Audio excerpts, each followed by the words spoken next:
sábado, 5 horas, 31 de agosto de 2024, sala de audiências número 2. Muito bem. Daremos início ao julgamento do longa-metragem O Bom Dinossauro, acusado de ser o pior filme da Pixar Animation Studios. Com a palavra, Sr. Tolegal.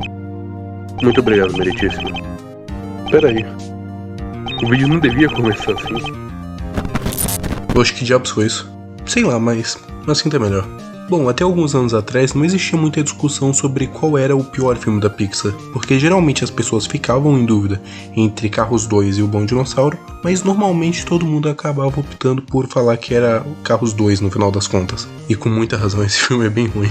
Mas com o fatídico lançamento de Lightyear em 2022, todas as críticas e olhares negativos que o Bom Dinossauro sofria se voltaram para Lightyear, tornando o Bom Dinossauro um filme extremamente ignorado pela maioria das pessoas. Então eu, que nunca assisti o Bom Dinossauro e só resolvi assistir porque o meu cérebro ficou enchendo o saco para eu ver, decidi tirar minhas próprias conclusões do porquê o Bom Dinossauro foi um filme tão detestado pelo público.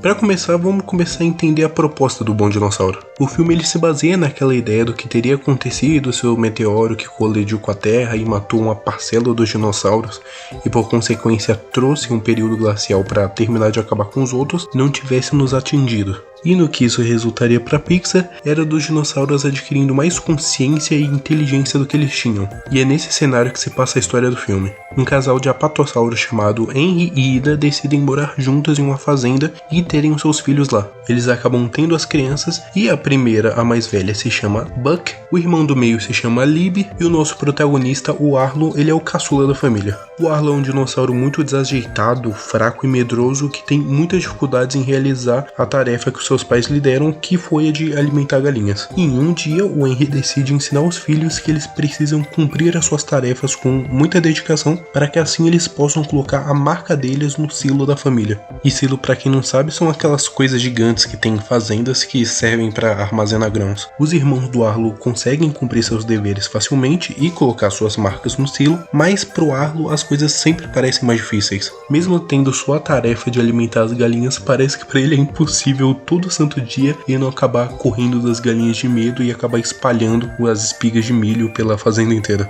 Então o Henry decide dar outra tarefa ao seu filho, que é a de matar a criatura que estava atormentando a família porque estava comendo todo o estoque de milho que eles tinham. E o Arlo, como sempre, não consegue acabar com a criatura, que a gente acaba descobrindo que é um garoto humano que age que nem um cachorro. Por isso, em uma dessas vezes que o Arlo deixa o garoto escapar, o seu pai decide que eles vão atrás da criatura de uma vez por todas para acabar com essa história de uma vez. Mas infelizmente as coisas acabam saindo do controle. O Henry viu que foi longe demais e decide voltar para casa com o filho, mas pro azar deles uma tempestade seguida de uma avalanche se aproxima e acaba ceifando a vida do pai do Arlo. Voltando para casa, o Arlo e a sua família agora terão que cumprir a tarefa que o Henry fazia, que era a mais pesada de todas, a de colher toda a plantação. Não conseguindo conciliar as duas coisas ao mesmo tempo e vendo que eles não vão conseguir ter comida o suficiente para passar o inverno, o azar bate de novo na porta deles e o moleque começa a roubar comida do silo de novo. Portanto, o Arlo decide que vai matar o garoto definitivamente, mas ele acaba caindo num rio em meio a uma perseguição junto com ele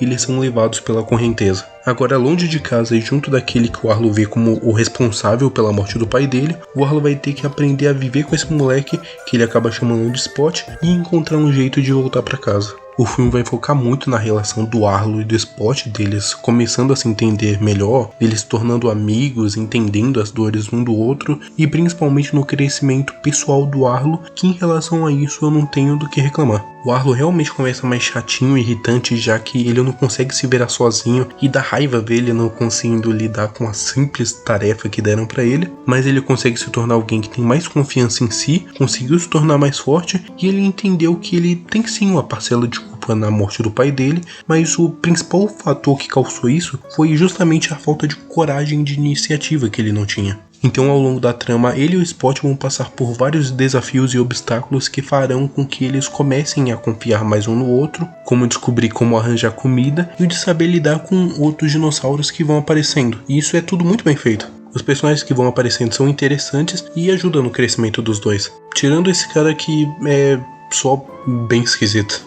Bem esquisito. Os desafios são bem colocados e foi muito genuína a aproximação dos dois. Mas o Spot, eu não achei ele um personagem ruim, porém eu não achei ele super simpático. E é claro que ele serve bem pra narrativa, como eu disse, mas eu sinto que eu não gostei tanto dele quanto o filme queria que eu tivesse gostado. E eu acho que isso acontece porque eu devo ter ficado martelando na minha cabeça que ele era só mais um personagem pra vender boneco, mas não, ele é bem feitinho. Contudo, se a Pixar tinha alguma intenção, e provavelmente tinha, de transformar o Spot como o principal chafariz que chamaria a atenção das pessoas para ver o filme, essa estratégia não saiu nada como esperado.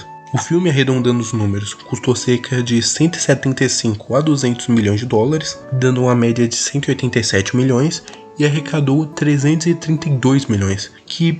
ok, pra Pixar não é um grande lucro, 145 milhões de dólares, mas ele acabou saindo sim no prejuízo, já que foi divulgado o valor do custo somado ao que foi gasto no marketing do filme, que aumentava o valor do custo para 350 milhões. Pra gente ter ideia, a Disney, que comanda a bagaça inteira, teria perdido um total de 85 milhões de dólares nessa brincadeira, porque o filme passou por vários problemas na produção, como a mudança das datas de lançamento, mudanças na equipe criativa e na direção, causando todo esse aumento nos gastos. Por isso, o Bom Dinossauro acabou sendo o primeiro filme a dar algum tipo de prejuízo para Pixar, já que, como vocês viram, os custos de produção foram altíssimos e as pessoas não acharam um filme tão interessante a ponto de saírem de casa para assistir ele. Mas eu sinto que isso aconteceu não pela ideia não ter sido tão boa assim, mas sim por simplesmente ser o filme da Pixar que foi lançado logo depois de Divertidamente. E isso colocou uma pressão gigantesca em cima dele. Sim, após o lançamento de Divertidamente, que foi um sucesso absurdo,